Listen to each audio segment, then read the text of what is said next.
Bro, what if I told you that one of the biggest stars in Hollywood history tried to warn us about everything that's happening right now? Not last year, not when the Epstein files dropped. We're talking 1998. The man was sitting in interviews telling people exactly what was going on behind closed doors, and everybody just laughed it off, called him paranoid, called him crazy. Fast forward to today, and every single thing he said is playing out in real time. This isn't a coincidence. This is a pattern, and once you see it, you genuinely cannot unsee it. Stay with me, because this one goes deep. Right, so before we get into the actual receipts, let's just set the scene, because a lot of people only know Mel Gibson from the controversy, the DUI, the rants, the cancellation, and yeah, all of that happened. But here's what the mainstream narrative conveniently leaves out. This man was untouchable in Hollywood for nearly 2 decades. Braveheart, Lethal Weapon, Payback. The man was an A-list director and actor at the same time, which almost never happens. Studios loved him. The public loved him. He was the guy. So when someone like that starts talking crazy, when someone with that much to lose starts saying uncomfortable things out loud, you have 2 choices. You either listen or you discredit him. And Hollywood chose option 2,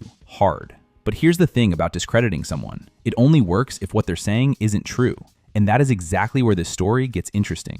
Okay, so let's get into what Mel actually said, because this is where it gets wild. There are interviews from the late 90s where Gibson is sitting there, calm, collected, not ranting, not losing it, just talking. And he describes Hollywood as this place that feels like a horror movie the first time you arrive. Everybody owes Mel Gibson an apology. That man was surrounded by demons and still walked away with his soul. Did you know when he made that movie, Passion of the Christ, Disney, Warner Bros., Universal, and Fox, none of those big studios wanted it? And that movie angered them because it showed big studios weren't needed. I don't know if people really understand how controversial this film was when it first came out. It was more controversial than that Netflix film, Cuties.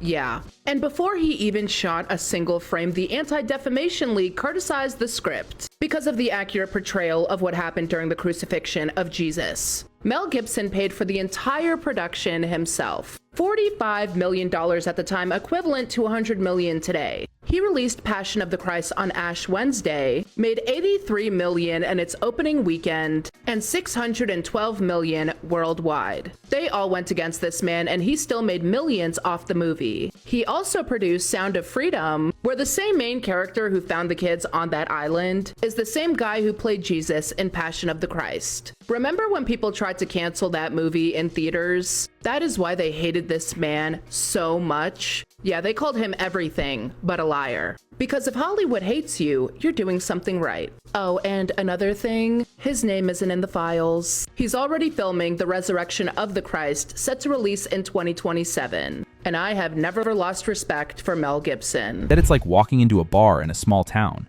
where everyone goes silent when the stranger walks in, and someone whispers to you, "Don't go near the house on the hill." Think about that for a second. This man is describing one of the most powerful industries on the planet, like it's a scene from a thriller, and people just moved on, laughed it off. Oh, that's just Mel being dramatic. But then he goes further. He talks about how no matter how strong you are when you walk into Hollywood, no matter how grounded you are, the place gets to you. He said it starts with flattery. Everyone's telling you you're special, you're different, you're the one. And then slowly, almost without you noticing, the pressure starts. The unspoken rules kick in. The things you're expected to do. The things you're expected to ignore. And Mel said he refused. He said he looked at what was being asked of him, what was being normalized around him, and he just could not get with it. Now at the time, journalists heard that and wrote it off as the ramblings of someone who was difficult to work with. But rewatch those clips today and tell me it doesn't land completely differently. Because it does. Here's where the story shifts, and this part genuinely surprised me when I really looked into it. After years of being Hollywood's golden boy, Mel decides he wants to make The Passion of the Christ, his own money, his own vision, no studio involvement. And what happens? The industry turns on him overnight. Every major studio passed. Not just passed, they actively distanced themselves from the project. And when the film came out and made over $600 million on a $30 million budget, instead of Hollywood being like, fair play to him, they doubled down. The anti-Semitism allegations, the media narrative, all of it accelerated after that film, not before. You have to ask yourself why. Why does a man making a film about Jesus Christ become public enemy number 1 in an industry full of people who publicly claim to stand for freedom of expression? The timing is too deliberate. The reaction is too coordinated. And Mel himself said it felt like he was being sacrificed. His word, sacrificed, by the same system he had warned people about years earlier. Fast forward to 2024 and 2025, and the Epstein files start becoming public. Names are coming out, flight logs, depositions, documents that were supposed to stay buried forever. And suddenly, every interview Mel Gibson ever gave about Hollywood starts getting reshared. Millions of views overnight. Because people are sitting there, watching him describe this closed circle of powerful elites protecting each other, and going, wait, he wasn't making this up? The files confirmed what a lot of people suspected, that Epstein was not just some random wealthy guy who happened to know famous people. He was embedded in the highest levels of entertainment, finance, and politics. And the way he operated, using access and association as currency, using celebrity connections to create credibility, using silence as a weapon, that is exactly the system Mel Gibson described from the inside in 1998. Connect those dots, and the picture that forms is not comfortable at all. Person I'm really surprised who ain't stepped out and talked, like really surprised, is probably Mel Gibson.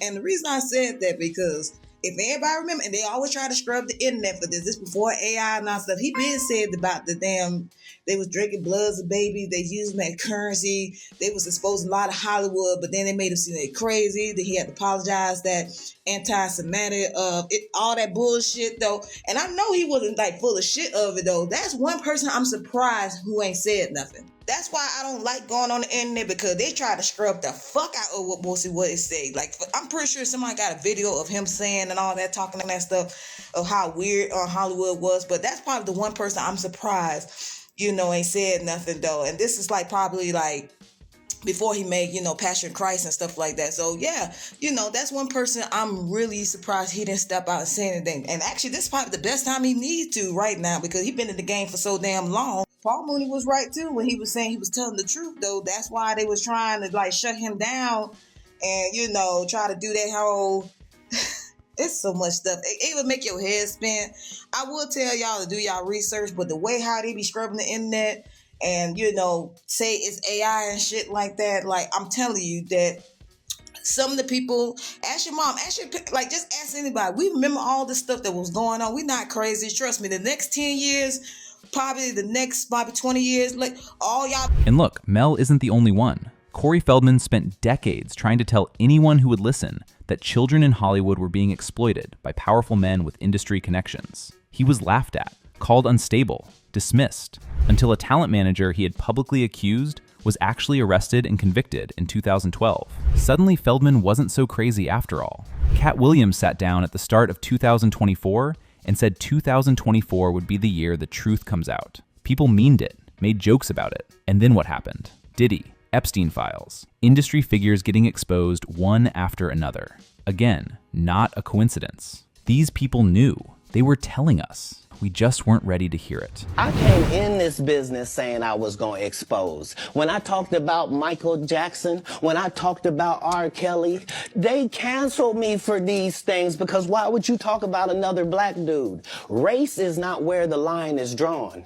It's God's side and the other side. And we don't care nothing about the other side. Period. All of these big deviants is all catching hell in 2024. It's up for all of them. It don't matter if you Diddy or whoever you is. T.G. Jakes, any of them. All lies will be exposed. That's all. And anyone who takes that the wrong way, know why they take it the wrong way. The truth is, the pattern is always the same. Someone from inside speaks out. The industry buries them. Years later, the truth surfaces anyway. The only difference is, by then, the damage is already done. So here's where I land on this. Mel Gibson was not perfect. He made mistakes, said things he shouldn't have said, handled certain situations badly. All of that is true. But separate the man from the message for a second. Because the message, the warnings about Hollywood, the closed circles, the culture of silence and protection, all of that is being validated right now in real time by documents and testimony that nobody can dismiss. He tried to tell us, back when it would have cost him everything to say it out loud, and nobody listened. The question now isn't whether he was right. The question is what happens next. Because if people like Mel, Corey Feldman, and Cat Williams have been saying the same things for 30 years, and the files are now backing them up, you have to wonder what else is still buried. Drop your thoughts in the comments. Anyway, this concludes today's video. Be sure to subscribe to LoafTube for future celebrity videos, and turn on that post notification bell so you don't miss out on any future uploads. Until then, See you in the next one.